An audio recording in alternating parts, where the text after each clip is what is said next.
Assalamualaikum warahmatullahi wabarakatuh. Sampurasun tepang deui di channel berkah segara. Mangga satos carios kamari pedang wasiat urang lajengkeun ku carios tangkorak hideung atanapi jawara ti kuburan. Wilujeng ngabandungan tug dugikeun karengsena.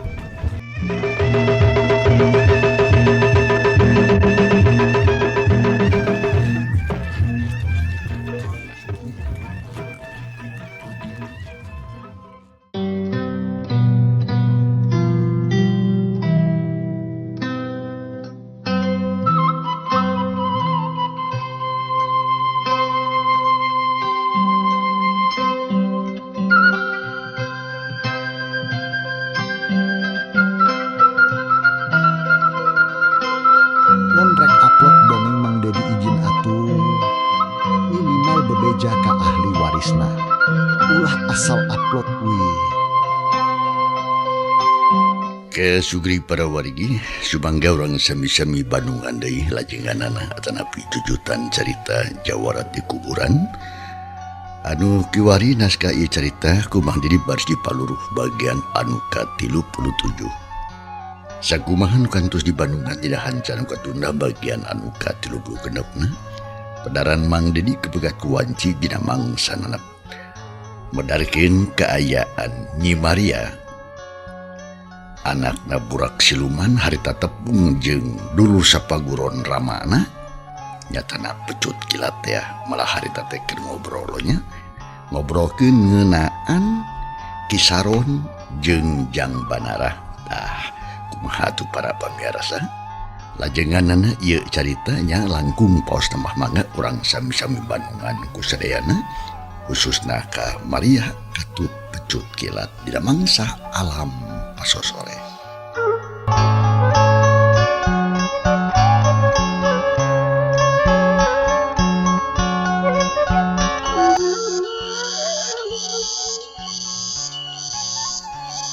Mangsa alam harita teh dipapaesan ku sorak manuk anu recet di sarada patembalan jeung baturna. Selang-selang sok kadenge anjing babaung nya tangtuna ge anjing leuweung. Beh dua tangtungan jalma harita teh aya di hiji patempatan nu jauh kitu jauh ka dieu. Horeng si mana horeng Nyi Maria anu harita udag-udag pecut kilat sep nyebutna teh sok nyebut paman we pedah eta beureun keur hirup bapana nyatana burak siluman eta teh adi sapagurona malah poker kitu harita Nyi Maria. Leres paman, pun bapak teh parantos teh ya dikeuna malehan maena parantos dikubur ai dongeng nama kieu geura Cek Nyi Maria harita bari jeung barabat ngadongengkeun lalakonna ti mimiti lunta ti imahna tug nepikeun ka patepung jeung Kisaron jeung Banara sakur anu kadenge karasa jeung katempo mah kabeh ditetek teh anu kaliwat. Kisaron jeung Banara ku Nyi Maria harita dianggap hiji panyakit anu kudu buru-buru dileungitkeun. Ari pecut kilat barang ngadenge dongengna kitu ti Nyi Maria atuh meuli colohok bengong.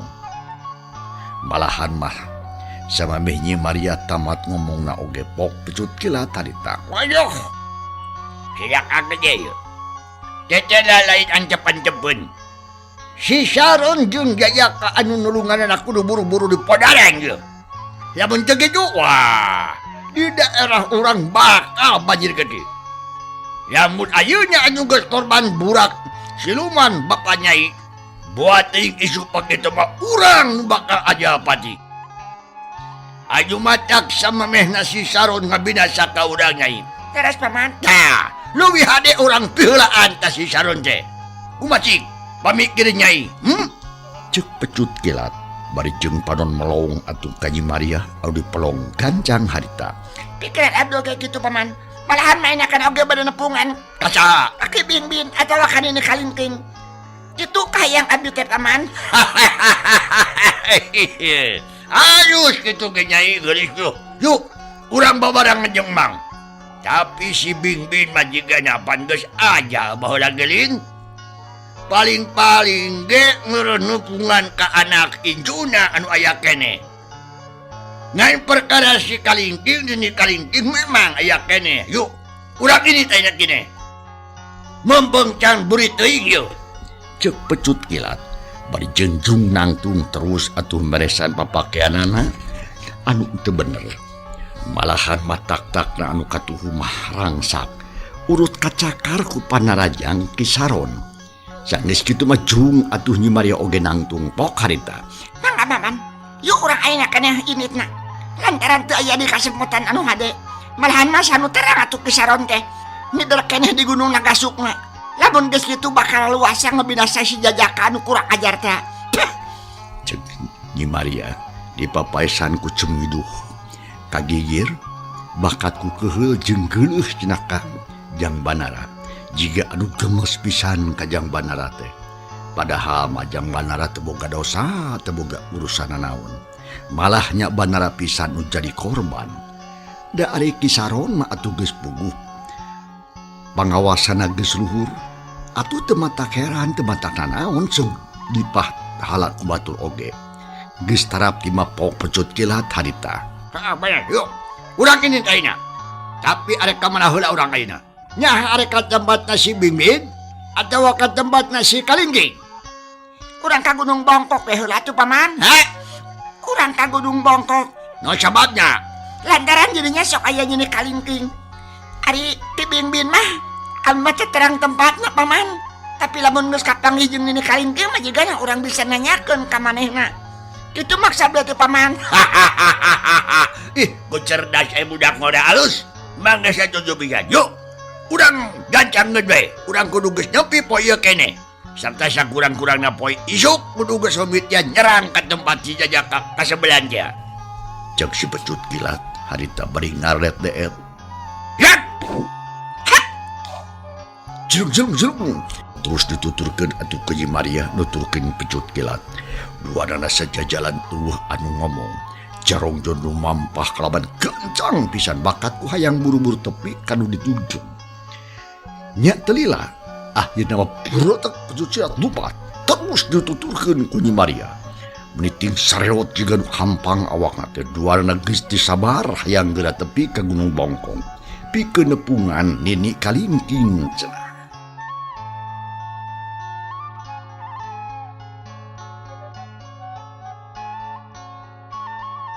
Gancangna carita Nyi Maria jeung Pecut Kilat geus terapi weh ka Gunung Bongkok. Reg duanana arireun. Terus atuh tingaleng hoy bangun anu capek. Napas ngahedak kesan nyorolok sakujuning awan. Parandene kitu duanana teu eureun heula terus we muruk ka hiji tempat nu leumpang panggeulana si Pecut Kilat dituturkeun ku Nyi Maria. Kelila serog atuh kada hiji gawir cadas anu dang tawing. Terus Pecut Kilat tatanggahan. Kelila pok atuh ngomong bari ngareret ka Nyi Maria. Maria, abdi Paman. Bantona nutup meni rapet yeuh. Hartina si Kalingking aya di jero. Yuk, urang asup Maria. Nangangringan. Yut. Jelung duana tantung awakna teh harita. Bangun anu hampang pisan. Horeng si mana horeng ngagunakeun hampang raga. Terus atuh harita kena cae dina batu segede sirah. Yuk bluar dibalangkeun ka hiji tempat. Beledug borobot aya sora nu ngaborobot. Telila rieg. Eta batu cadas anu ayaan dina hareupeun Pecut Kilat ngageser. Brai panto muka. Horeng si mana horeng dijieun tina batu segede telebung. Pantes we hese kapanggisna kudu can nyaho mah. Sanggeus pantona engab, so Pecut Kilat asup dituturkeun ku Nyi Maria. Marah geus tepi ka jero plong katempo aya liang guha anu jero jeung jiga jauh. Tapi caang anehna teh sok sanajan teu jiga di luar mah. Pok Nyi Maria ngomong ka Pecut Kilat bari jeung culang cileung. Pantona tutup deui atuh Mamang. Bisi Nini Kalingking ngamuk. Tutup mah lain ti dieu. Di mana? Tapi kudu di ditu tuh. Didinya aya di kunci Rusianya. Ayo, tuturkeun Mang. Aya ku aran nya. Heeh, tuturkeun. Pecut kilat harita kena nunjuk ka haripis jema terus ngalengkah gendai sukuna meni ati-ati pisan. Ari Nyi Maria teu ngomong deui. Ai panon mah reret urat teret ka kenca jeung ka katuhu. Terus ngiclik nuturkeun si pecut kilat. Sanggeus teu lila antarana duanana geus tarepi ka hiji patempatan. Kaayaan lebah dinya leuwih caang batan tadi. Patempatanana oge leuwih lega deui. Reg pecut kilat teu eureun heula ngomong. Red atuh kada batu segede hulu kuda anu nonyol dina bilik batu. Pecut kilat ngomong ka Nyi Maria. Maria, abdi paman. Tah, eta batu teh kuncina. Sok jejak Naon-nana, batunya sinarata jeung sejen. kumaha ke? Jejak. Cek pecut kilat bari jeung nunduk kana batu anu nonyol.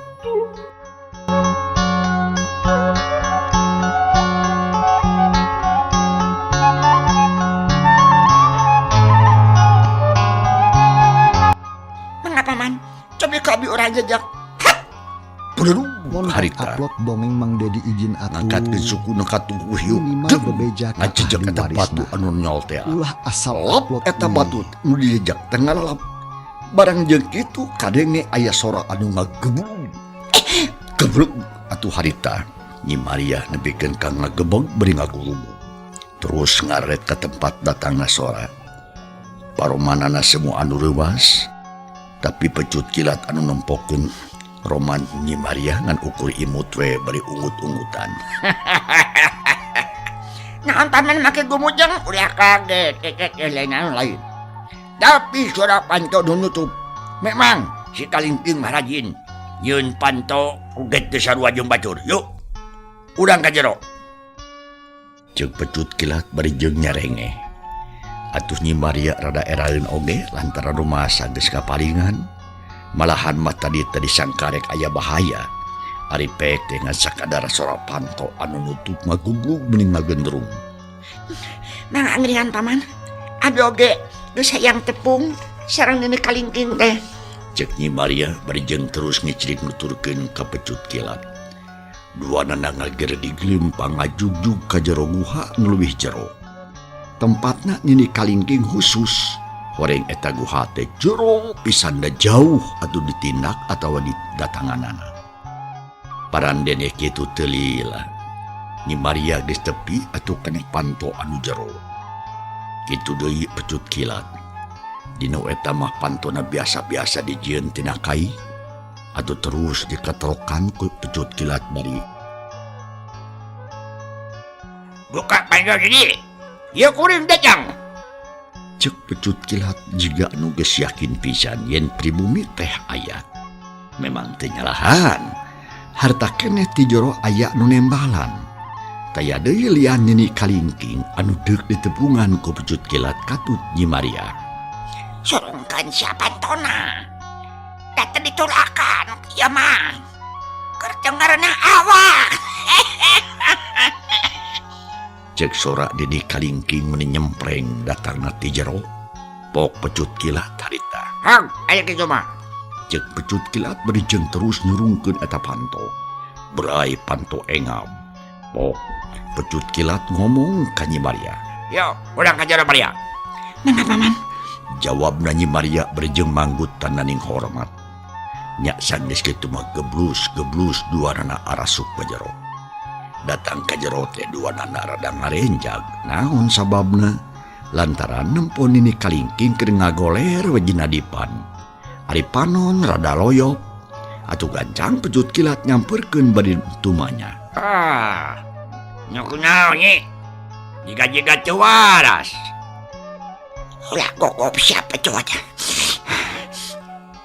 Ya kami mah teu kuna naon. Ngan sakadar berim saotik sok. Dari ukanya. Syukur sia buru-buru datang ka dieu. Hari eta jeung anak si burak siluman telim. Jeung Nini Kalingking bari jeung ngararet ka Nyi Maria. Pok Nyi Maria ngajawab bari manggut tananing hormat. Laras pisan Nini. Abdi teh Maria, puterna budak siluman. Kumaha Nini damang? Keur gering aing. Ngan teu parna gering nama. Kamana atuh ari si budak siluman? Naon sababna ayeuna teu ka dieu? Cek Nini Kalingking kalah malik nanya ka Nyi Maria. Ari nu ngajawab lain Nyi Maria, tapi gancang dipihelaan ku Pecut Kilat. Hehehe. Ya semut nama ini. Kuring jeung Nyi Maria ngahajak pisan datang ka dieu. Maksudnya dek nepikeun hiji beja nu kacida ngajak kagetna. Lantaran bakal ngabahayakeun ka urang sarea. Nah, aya naon sia? Pecut. Aya bancang pakewu nih. Si Tangkorak Hijeung ayeuna geus kumelenyang deui di daerah urang. Malahan mah kakala biji can sapoe oge geus mawa korban jiwa. Nyatanya batur urang dulur urang nu telah burak siluman bapana ibu budak. Manehna geus nemahan pati jadam palegeun si Tangkorak Hijeung. Atuh saja baca gedung. Kuring oge geus tepung di pagunungan Naga Sukma sarta kungsi gelut patutunggalan. Yang saha? Jeung si Tangkorak Hijeung ngan kuring teu kuat lila lantaran pangabasa si Tangkorak Hijeung waduh geus tingkat 20 kalian baheula. Cek si Pecut Kilat ngomongna bari gogodeg. Kaayaan di guar kabeh kalawan jujur. Leng atuh harita Nini Kalingking ngahulang bakat ku kaget. Halis hui sungkul katara kerang kerung matak dinggiapeun. Ari kulit tarang anu ngariut dikerutkeun atuh puguh beuki pikasieun. Sedangkeun si Pecut Kilat jeung Nyi Maria can ngomong deui. Cara ricing bari jeung ngadagoan jawaban Nini Kalingking. Nya sanggeus sadali lapok Nini Kalingking harita. Teu sangka. Aing ngarak kaget ngadenge eta beja sia Pecut. Tapi memang eta teh bakal kajadian. Sabab baheula waktu si Tangkorak Hijeung dikubur. Manehna teu bisa dipodaran. Pangawasana geus luhur pisan, eueuh nu sanggup modaran. Nu mata kapaksa we dikubur hirup-hirup alias di ruang kerepes. Ngan harita teh make hiji alat. Mangrupa hiji kunci anu mangrupa gobang alias pedang. Sing saha-saha mangkeluk anu kuat nyambut eta pedang. Pinasti bakal manggih tunggara. Sabab si Tangkorak Hijeung bakal keluar tina kuburanana. Jadi lamun si burak siluman jadi korban teh jigadang bae. Manehna geus tumawani nyambut eta pedang meureun. Lantaran boga anggapan yen si Tangkorak geus modar di jero anu, kitu jigadang ayo. Pangna burak siluman pinanggih ajal teh. Cek Nini Kalingking ngomongna estuni mawa karep sorangan. Atuh puguh Nyi Maria kasigeung hatena pok harita. Ulah tata banget nyarita teh Nini. Pun bapak mah maotna lain ku jalan kitu. Tapi sebaliknya, pun bapak terek di ngabelaan hiji jejaka supaya ulah jadi korban kekejaman si Tangkorak Hijeung. Tapi akhirnya kelakam balik karena diri sorangan. Bapak abdi anu jadi korban. Cek Nyi Maria berjeng rada ngageter hatena. Lantaran disangka teu regejeug Nini Kalingking. Atuh mending ulang Nini Kalingking teh. Pok nanya ka Nyi Maria bangun penasaran. Lamun lain ku jalan kitu na sababna asa. Pangna bisa paeh atuh aing mah teu ngarti yo. Ieu geura Nini. Si Tangkorak Hijeung teh dibelaan ku ieu tang tungan jajaka. Malahan majina mangsana kuring jeung bapa datang ka dinya. Eta jajaka teh keur disusupan atau diasupan tenaga gaib ku si Tangkorak Hijeung. Anu disalurkeun dina tonggong eta jajaka. Ngan samemeh hasil kalawan sampurna ku bapa digagalkeun. Sabab lamun geus hasil eta jajaka bakal susah dirubuhkeunana. Sajabat kitu, tangtu eta jajaka teh bakal jadi boneka anu gampang diparentah ku Tangkorak Hijeung. Lamun eta kajadian nu mangsung tangtu marupa hiji alamat anu kurang ngaden ini. Serta teu mustahil lamun di kalangan urang bakal aya banjir getih. Kitu sabenerna mah Nini. Ngan hanya kasih Tangkorak Hijeung nyahueun kana ieu maksud. Nu akhirna bapak abdi dibinasa. Dibinasa ku si Tangkorak Hijeung. Itu Cek Nyi Maria ngomong gancang estuning sumanget. Da bohongan tadi Nini Kalingking mah adatna beda jeung batur. Samameh tatanya sok nyokot kaputusan sorangan. Barang ngadenge kekecapan kitu ti Nyi Maria Nini Kalingking ngahuleung di bae.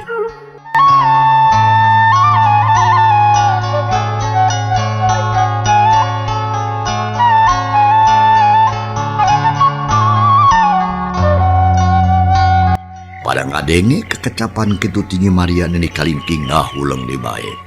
Tapi telila terus ngareret ka Nyi Maria pok harita. Jadi nu ngabebaskeun si Tangkorak Hidung teh hiji jajakanya. Terus pisan ini. Sangarana eta pejuh teh. Nyakung si ditanya atawa henteu. Nini Kalingking bangun penasaran. Hanya kan ini abdi teh kungsi tatanya kata jajaka. Sebab waktu bapak keur perebut catur jeung si Tangkorak Hideung, eta jajaka mutahkeun getih anu kacida lobana. Sarta saterusna ngagoler kapaehan. Tah ku kajadian kitu si Tangkorak Hideung teu beuki galak. Ayeuna nya bapak pisan nu jadi korban kitu. Atuh. Ari pedangna kumaha atuh aya di saha ayeuna? Eta pedang aya di si Tangkorak Hideung ini.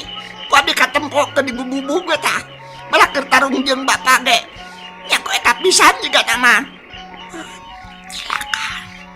Tela lain antep-antepun si jajaka teh jeung si Tangkorak Hideung teh kudu buru-buru dicangkalak. Tapi hanya ka Cek Nini Kalingking bari jeung ngarahuh narik napas panjang. Ngomongna teu dibereskeun alias teu kebat jiga anu ngarasa pondok pangharapan. Nampok kayaan kitu pecut kilat rada kaget. Pok harita. Hanya aku mah aja nih. Naon sababna gini bangun bingung. aing teh keur nadangan gering. Walikat asa coplok. Lantaran 4 poe nu katukang kungsi gelut jeung hiji tangtung ngajajaka. Ngaranna teh Banara cenah. Eta jajaka hampir modar ku kami. Tapi teu kanyahoan aya peso balati anu nancem kana walikat. Kalila disusu ku hiji wanoja anu ngahalangan kana paniatan ini. Akhirna eta jajaka kurang ajar teh salamat. Nini gelut bebeakan jeung eta wanoja. Ngan mata kaget ngurak kene tapi gerakan kacita pisan kasitna. Nini dihampir kawalahan. Malah tungtung nama Nini teh kabur we. Sabab teh tela eta jelema teh hiji jurig anu nyiriwuri ririwa anu ngabibira. Jika nama modarna kasaran. Sabab sababaraha pewe katukang. Murid Nini nu kotelasi kembar 3 geus modaran hiji awewe nu ngaranna Ratnana. Sarta sok make ngaran samaran nu katelahna Malati Bodas. Tah eta wanoja teh jiga nu hudang di kuburan. Sarta ngahaja ngahalang-halang kana panjanan ini. Jiga nama ngabelaan kabogohna murun nu kotelah Banara teh. Kumaksa we nih kapaksaan ini teh kabur. Lantaran hartina gelut jeung jurig jeung diriwa mah. Nya ini bisa salamat. Ngan hanya karahut dina walikat dek cagor. Kitu ca bener nama pecut. Nu mata hanya kate euy. Oh iya. Kaharti atuh lamun kitu bani. Tapi si kembar cilu ka mana ayeuna? Gading mana jembling kieu ieu. Ih, si kembar tilu diutus ku kami teh. Pikeun nyangkalak si Malati Bodas cekeng teh nu kunini mah disangkari diwakna. Atuh kaduana dititah newak si Banara. Lantaran si eta pisan anu ngemityanyeun kaributan teh. Jawab Nini Kalingking sangeunahna. Teu sadar ari kana kasalahan sorangan mah. Padahal jang Banara teh deuk neangan jalan pikeun males patikan geus maehan ka bapana. Ah gitu. Nah padantoy sabaraha poe nih. Wes 3 poe sia pecut. Pitik-pitik ayeuna can aya daratang oi. Jika nama manggi kasulitan lantaran si Banara memang rada ringhas tamang klub. Jika ya hiji kekuatan gaib nu ngahalangan ka urang. Jika nya gitu nih. Nanging ari peso balati anu nancap dina walikat ini. Nyaha aya kene ajawan teu ye. Lamun aya kene cicicit kuring hayang ningali. Anu saha kira-kirana tah? Balati teh. Cek Ucut kilat bangun penasaran. Hatena memang rada deg-degan bisi aya atulah patali jeung baturna sorangan. Sabab kana ngaran Malati Bodas mah Pecut kilat ge geus kungsi nyaho. Ngadenge kitu pok Nini Kalingking harita. Emang aya keneh da ngahaja ku aing ditonon. Pikeun bukti di mana aya deui kajadian ceng teh. Jadi mudah-mudahan dina hiji waktu bakal papanggih jeung anu ngaku Malati Bodas. Nah manehna teh ririwa jurigna atawa memang aya doi. Ngan perkara peso mah ye Pecut. Wayahna ku aing udah cokot selaku sorangan rejing tuh dina sisi bilik nyelap dina wadah pakarang nggak salah ada di dinya mangan ayah hiji balati teh sok cokot aku maneh. Cek Nini Kalingking bari jeung nunduk ka ieu tempat. Reet pecut kilat jeung Nyi Maria ngararet kadinya. Barang breh memang menikeun ka ngajaja rupa-rupaning pakarang. Nyatana di antarana kabungharan Nini Kalingking nu mangrupa pakarang-pakarang nu kacida bisa lobana. Kalawan teu ngomong deui jung pecut cilat harita kene oge nangtung.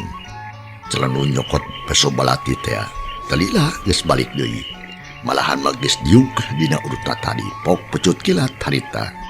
Iya, tanya pilain. Peso na jenih. Ya geuning bet asawa bu. Budak gua ya peso diri wajah kieu. Cek pecut kilat beri jeung mulak malik eta peso balati dina dampaleungeun anu katuhu. Benar eta peso teh. Nah wabuh maneh kitu sia kana eta peso. Wah nih. Mun teu salah mah ieu teh pesona Aki Sidik ye. Sabab kuring geus 4 kali manggi peso nu mau sarupa kieu teh. Cek pecut kilat bangun anu yakin. Saha si Aki Sidik teh? Yang di mana ayeuna? Perkara tempatna kuring ge kurang apal nih. Tapi aya kana lalakonna mah apa? Aki Sidik teh masih kana muridna Ki Lunjar. Ngan saluhureunana aya deui nu katelah Ki Banjung Bening. Jadi lamun kieu caranya mah aduh. Ada boga ieu peso teh sarta anu ngakung balati bodas teh. Tuturunan ti Ki Lunjar meureun. Ngan kuring teh nyaho jujutan nu salengkepna nih. Cek pecut kilat nerangkeun kanyahona. Atuh puguh we Nyi Maria jeung Nini Kalingking niting ngaranjung. Pok dari Kalingking harita. Cilaka urang teh bentrok jeung batur sorangan. Sakuduna mah urang teh ngahiji pikeun nyangka laksi tangkorak hidung. Ngan ini jadi salampang ieu teh euy pecut. Kumaha mun jajaka anu ngabebaskeun si tangkorak hidung teh jajaka anu ngaran Banara teh. Rek dikumaha karep ku urang teh gerahem. Lantaran geus yakin bakal kasih jeung batur sorangan geureuy. Cek Nini Kalingking bangun anu hariwang pisan. Lantaran lain sieun ku Banara, tapi sieun ku jangjina sorangan. Yen baheula genep jago teh, sok sanajan beda aliran jeung beda dina sagarupana, tetep arek ngahiji pikeun ngancurkeun Kisaron. Nu dianggap mangkluk pangjahat-jahat. Sedengkeun ari dina kanyataanana ayeuna duka mana nu kasebut jahat ahli warisna. Ya salah. Asal upload Pamikiran kadinya mah dulu.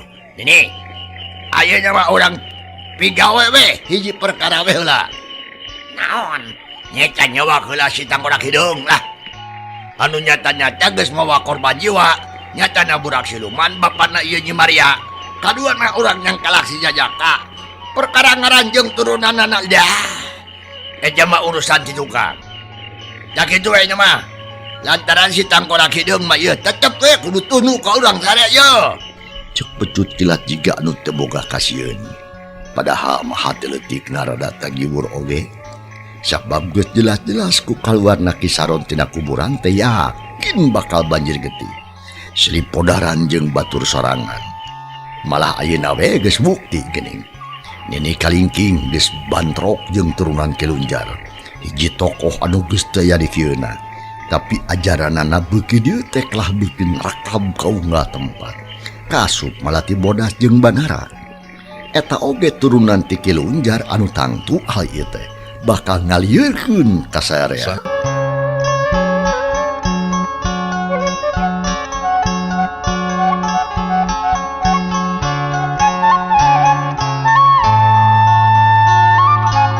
Tenan naon kitu oge sia pecut. Tapi kumaha da walikat aing mah nyeri keneh ieu. Nah bisa bubaran maneh teh henteu pecut hei. Dah, ulah sareng bangi. Keun, kukuring di jubaran. Sok, mari katu. Sugan aya milik sarea. Cek si pecut kilat berjung nangtung. Sedangkeun Nyi Maria mah ngahuhulang we bangun bingung. Ari Nini Kalingking telebat catur deh. Laka terus gap. Walikat Nini Kalingking dirampaan ku si pecut kilat. Terus diurut serta diubaran sabisa-bisa. Nurutkeun tata jeung cara manehna.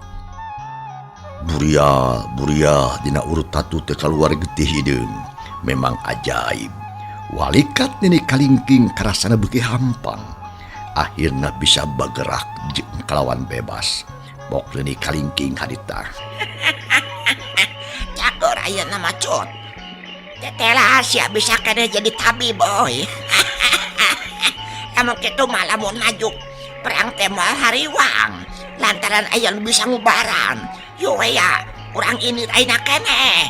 Cek Nini Kalingking beri jeung singkil. Sanggeus kitu gontoyong ka pojok luhagap gap kana itu kowe anu geus herang baka ku heubeul. Bok atuh si Pecut Kilat ngajawab. Alah, ayo ye. Dakuring oge jeung Nyi Maria geus sadia ieu. Malahan mah geus boga rancana. Sakurang-kurangna ge isuk kudu geus hasil nyang kalaksi wolak tangkorak hideung.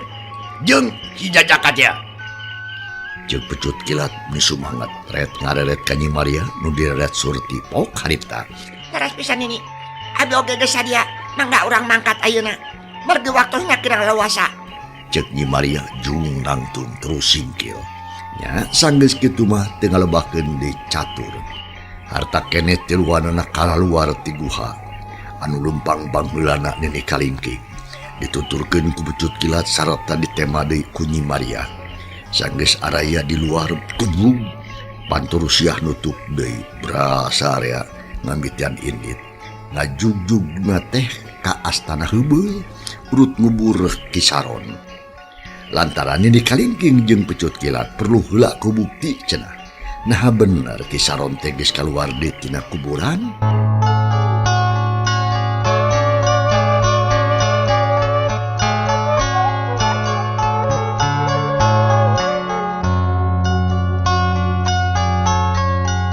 Urang jojoring kesna mangsa lalampahan itu nyata Nini Kalingking jeung dua baturna.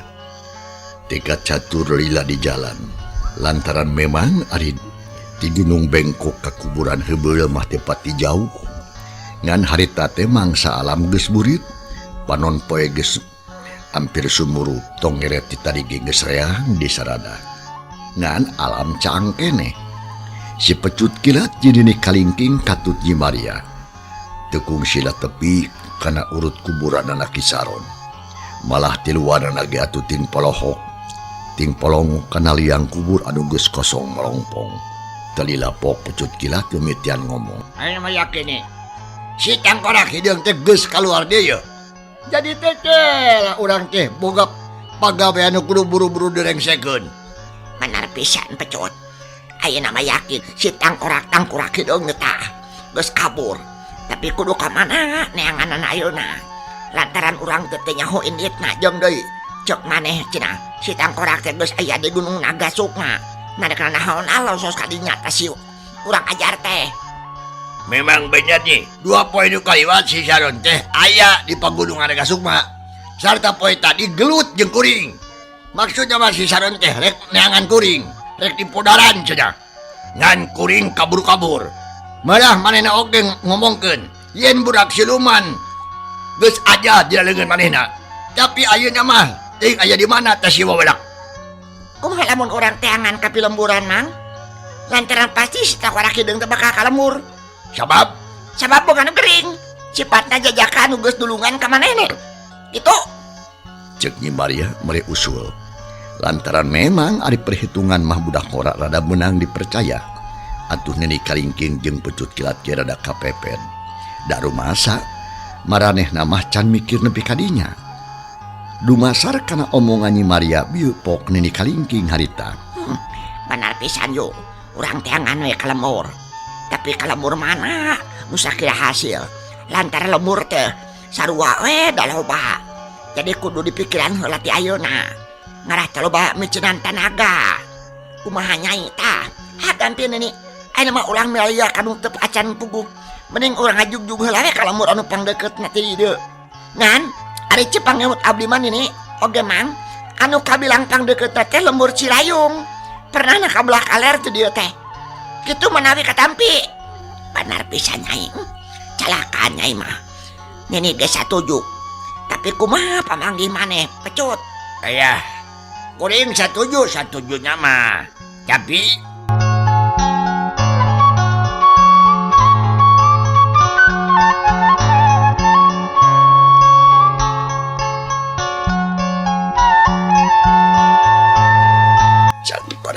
pamirsa, ye carita urang tunda heula. Kumaha atuh lajenganana?